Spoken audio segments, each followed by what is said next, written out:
Hello नमस्कार दोस्तों। आज भारतीय संविधान एवं राज्य व्यवस्था में आज दूसरी प्रश्नोत्तरी जो कि एमपी पटवारी और डीएसएसबी का एग्ज़ाम भी नज़दीक में ही है, दिसंबर में होने वाला है। तो उसी को ध्यान में रखते हुए मैं आज संविधान की दूसरी प्रश्नोत्तरी आज आपके पास पहुंचा रहा हूं और पहली जो प्रश्नोत्तरी थी वो आप तक पहुंचा चुका हूं। उस प्रश्नोत्तरी में आपके संविधान सभा के गठन से लेकर कुछ नागरिकता तक मैंने 30 क्वेश्चन जो दिए थे वो काफ़ी इम्पोर्टेंट है और पिछले जो विगत वर्षों के पेपर हैं एमपी पटवारी के, डीएसएसबी के, तो उनसे वो क्वेश्चन मैंने ढूंढ के निकाले हैं। तो इन क्वेश्चनों को अब आज मैं स्टार्ट करता हूँ मूल अधिकार से और मौलिक कर्तव्य, और जिसमें राजनीति निर्देशक तत्वों के भी क्वेश्चन होंगे। तो इस प्रश्नोत्तरी में आइए देखते हैं क्वेश्चन जो कि विगत वर्षों के भी एग्जाम थे, विगत वर्षों के क्वेश्चन इसमें भी देखते हैं। पहला है, मौलिक अधिकारों को लागू करने की शक्ति प्राप्त है। मौलिक अधिकारों को लागू करने की शक्ति केवल न्यायालय को प्रदान है। न्यायालय दो प्रकार की है, सुप्रीम कोर्ट और हाई कोर्ट। इन दोनों न्यायालयों को मौलिक अधिकारों को लागू करने की शक्ति प्राप्त है। मैं यहाँ लिख दे रहा हूँ हाई कोर्ट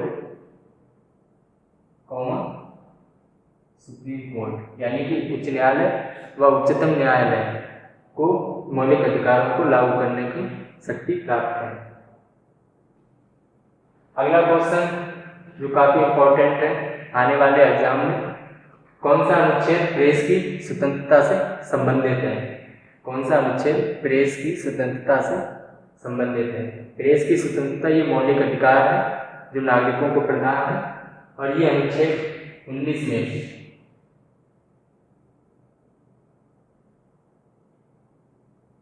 अनुच्छेद 19 में इसका वर्णन है। अनुच्छेद 19 में प्रेस की स्वतंत्रता प्रदान की गई है भारतीय संविधान द्वारा।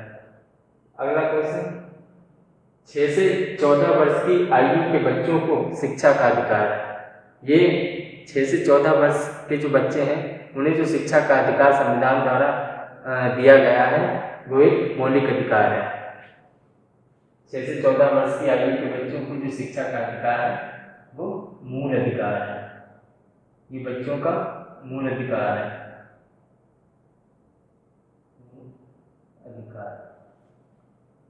अगला क्वेश्चन देखते हैं, कौन सा अनुच्छेद दोष सिद्धि के संबंध में दोहरे दंड से संरक्षण देता है?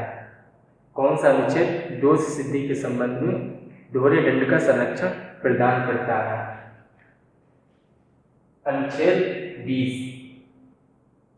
अनुच्छेद 20 दोष सिद्धि के संबंध में दोहरे दंड से संरक्षण प्रदान करता है।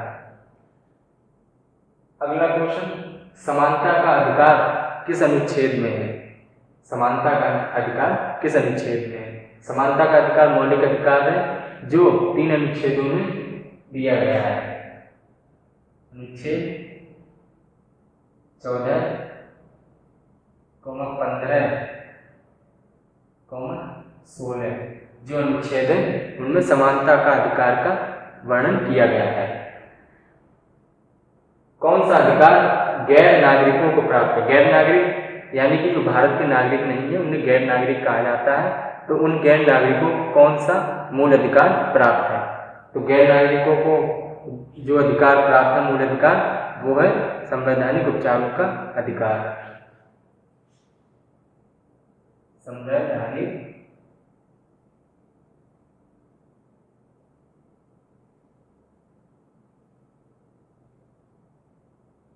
उपचारों का अधिकार,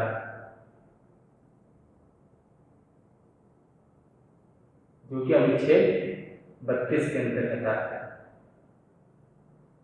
अनुच्छेद 32 संवैधानिक उपचारों का सिद्धांत, जो कि गैर नागरिकों को मूल अधिकार के समान प्राप्त है।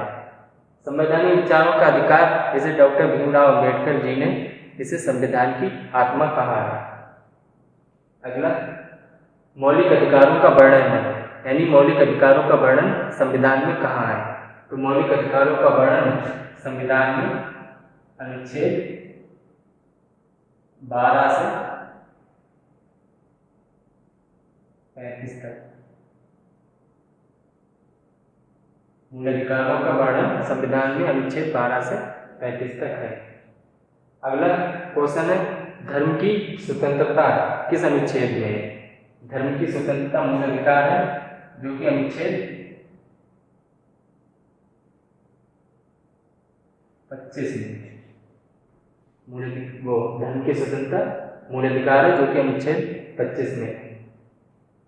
उच्च न्यायालय और उच्चतम न्यायालय दोनों की अधिकारिता में है, यानी कि उच्च न्यायालय यानी हाई कोर्ट और उच्चतम न्यायालय यानी सुप्रीम कोर्ट की अधिकारिता में क्या क्या चीजें हैं? तो हाई कोर्ट और सुप्रीम कोर्ट दोनों की अधिकारिता में मूल अधिकारों का संरक्षण, मूल अधिकार संरक्षण, यानी कि जो हमारे मूल अधिकार है उनका संरक्षण हमारी सुप्रीम कोर्ट और हाई कोर्ट दोनों करेंगे, यानी कि उच्च न्यायालय उच्चतम न्यायालय दोनों की अधिकारिता में है मूल अधिकारों का संरक्षण। कौन सा अनुच्छेद अस्पृश्यता उन्मूलन से संबंधित है? अनुच्छेद 17। अनुच्छेद 17 अस्पृश्यता उन्मूलन से संबंधित है। बहुत ही इंपॉर्टेंट क्वेश्चन है, अधिकतर वनडे एग्जाम में देखा भी गया और आगे की परीक्षाओं में आता भी रहेगा। आशा करता हूँ शायद एमपी पटवारी का जो एग्जाम होने वाला है दिसंबर में, उसमें भी शायद ये आने की संभावना हो सकती है। तो जो भी मैं ये क्वेश्चन आपको दे रहा हूँ, इन्हें आप एग्जाम के टाइम जरूर याद करके जाएं, काफी हद तक आपको आसानी मिलेगी। अगला क्वेश्चन, बंधुआ मजदूर उन्मूलन, बंधुआ मजदूर उन्मूलन जो अधिनियम था वो संसद ने कब पारित किया? उस अधिनियम को संसद ने 1976 में पारित किया। बंधुआ मजदूर उन्मूलन जो अधिनियम था संसद ने 1976 में पारित किया था। अगला क्वेश्चन, मूल अधिकारों में संशोधन कौन करता है? आप सभी लोग जानते होंगे कि मूल अधिकारों में संशोधन हमारी संसद करती है। मूल अधिकारों में संशोधन हमारी संसद करती है। अगला क्वेश्चन, अल्पसंख्यक वर्ग के हितों का संरक्षण संबंधी अनुच्छेद कौन सा है? तो अनुच्छेद है आपका 29। अनुच्छेद 29 अल्पसंख्यक वर्ग के हितों का संरक्षण प्रदान करता है। मूल अधिकारों के परिवर्तन हेतु रिट जारी करने का अधिकार है किसे? उच्च न्यायालय और उच्चतम न्यायालय यानी हाई कोर्ट को और सुप्रीम कोर्ट को मूल अधिकारों के परिवर्तन हेतु रिट जारी करने का अधिकार संविधान द्वारा प्रदान किया गया है। अगला क्वेश्चन, संस्कृति व शिक्षा संबंधी मूल अधिकार किस अनुच्छेद में है? जिस अनुच्छेद में अल्पसंख्यक वर्गों के हितों का संरक्षण प्रदान किया गया है, उसी अनुच्छेद में संस्कृति व शिक्षा संबंधी मूल अधिकार हमारे नागरिकों को प्रदान किया गया है। शिक्षा के अधिकार को मूल अधिकार का दर्जा कब प्रदान किया गया? शिक्षा का अधिकार पहले मूल अधिकार नहीं था, इसे 86वें संविधान संशोधन 86वां संविधान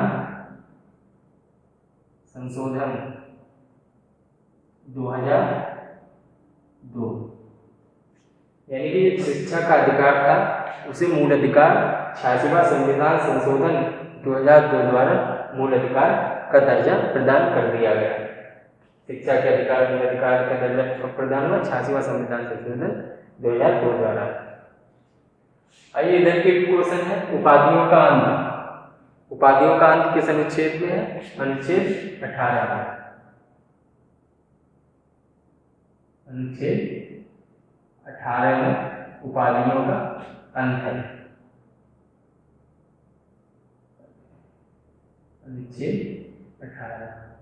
अनुच्छेद 18 में उपाधियों का अंत है, मगर उपाधियां केवल 2 ही प्रकार की मिल सकती हैं, या तो शिक्षा में और ये उपाधियों का अंत हमारे संविधान के अनुच्छेद 18 में दिया गया है। प्राण व दैहिक स्वतंत्रता का अधिकार किस अनुच्छेद में है? प्राण व दैहिक स्वतंत्रता का अधिकार हमारे संविधान के अनुच्छेद 21 में दिया गया है। अनुच्छेद 21 में प्राण व दैहिक स्वतंत्रता का अधिकार प्रदान किया गया है। एससी व एसटी को प्रोन्नति में आरक्षण किस संशोधन में दिया गया था? एससी व एसटी को प्रोन्नति में आरक्षण 1995 में से संशोधन किया गया था। 1995 में संशोधन द्वारा एससी व एसटी को प्रोन्नति में आरक्षण प्रदान किया गया था। अगला क्वेश्चन, कल्याणकारी राज्य की संकल्पना किसमें है? कल्याणकारी राज्य की स्थापना करना ये राज्य के नीति निर्देशक तत्वों के अंतर्गत आता है। नीति निर्देशक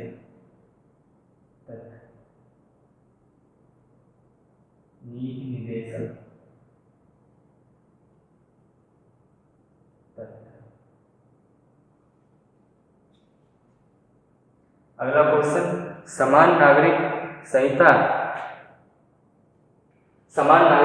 किस अनुच्छेद में है? समान नागरिक संहिता जो कि राज्य के नीति निर्देशक तत्वों के अंतर्गत दिया गया है। समान नागरिक संहिता हमारे अनुच्छेद 44 में दी गई है। अनुच्छेद 44 में समान नागरिक संहिता का उल्लेख किया गया है। अगला क्वेश्चन बहुत ही इंपॉर्टेंट क्वेश्चन है ये, ग्राम पंचायतों का गठन किस अनुच्छेद में है? ग्राम पंचायतों का अनुच्छेद ग्राम पंचायतों का जो गठन है वो हमारे अनुच्छेद 40 में। ग्राम पंचायतों का गठन अनुच्छेद 40 में। ये भी इंपॉर्टेंट क्वेश्चन है। अगला, कौन सा अनुच्छेद अंतर्राष्ट्रीय सुरक्षा व संवर्धन से संबंधित है? ये भी राज्य का नीति निर्देशक तत्व है के अंतर्गत आता है और ये किस अनुच्छेद में? अनुच्छेद 51 में। अनुच्छेद 51 में अंतर्राष्ट्रीय सुरक्षा व संवर्धन से संबंधित है। अगला क्वेश्चन, कौन सा अनुच्छेद भारत की विदेश नीति से संबंधित है? कौन सा अनुच्छेद भारत की विदेश नीति से संबंधित है? अनुच्छेद 51।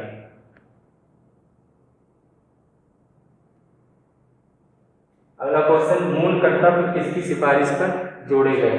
मूल कर्तव्य स्वर्ण सिंह समिति की सिफारिश पर 42वें संविधान संशोधन 1976 द्वारा जोड़े गए थे संविधान में।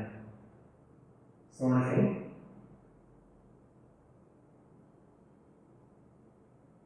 सिंह समिति द्वारा जोड़े गए थे। अगला क्वेश्चन, प्राकृतिक पर्यावरण व संरक्षण व सुधार किस अनुच्छेद में है? ये भी राज्य के नीति निर्देशक तत्व के अंतर्गत आता है। अनुच्छेद 48 का के अंतर्गत कहा गया है कि प्रत्येक व्यक्ति को अपने पर्यावरण का, जो आसपास का पर्यावरण है, उसका संरक्षण व सुधार करना चाहिए।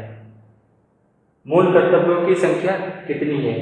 हमारे मूल संविधान में जो मूल कर्तव्य दिए थे उनकी संख्या पहले 10 थी, परंतु संशोधन द्वारा बाद में 11 कर दी गई। यानी कि वर्तमान में जो मूल कर्तव्य है वो 11 है।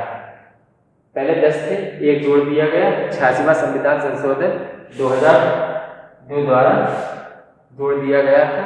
6 से 14 वर्ष तक के बच्चों को शिक्षा का अधिकार जोड़कर मूल कर्तव्य 10 से 11 कर दिए गए।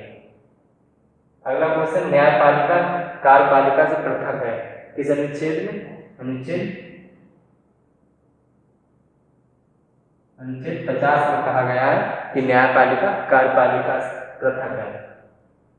किस संशोधन द्वारा राज्य के 14 वर्ष की आयु के बच्चों को निःशुल्क व अनिवार्य शिक्षा प्रदान की गई थी? ये 86वां संविधान संशोधन 86वां संविधान संशोधन 2002। ठीक, इसके बाद है समान न्याय व निःशुल्क विधिक संहिता। समान न्याय व निःशुल्क विधिक संहिता किस अनुच्छेद में? हमारे अनुच्छेद 34 का 34 समान न्याय व निःशुल्क विधिक संहिता अनुच्छेद 34 में अनुच्छेद 39 काम है। 39 काम है। समान कार्य के लिए समान वेतन, समान कार्य के लिए समान वेतन हमारे अनुच्छेद 39 में दिया गया है। अनुच्छेद 39 किसी न्यायालय द्वारा लागू नहीं किया जा सकता है। नीति निर्देशक तत्व न्यायालय द्वारा लागू नहीं किए जा सकते। नीति निर्देशक तत्व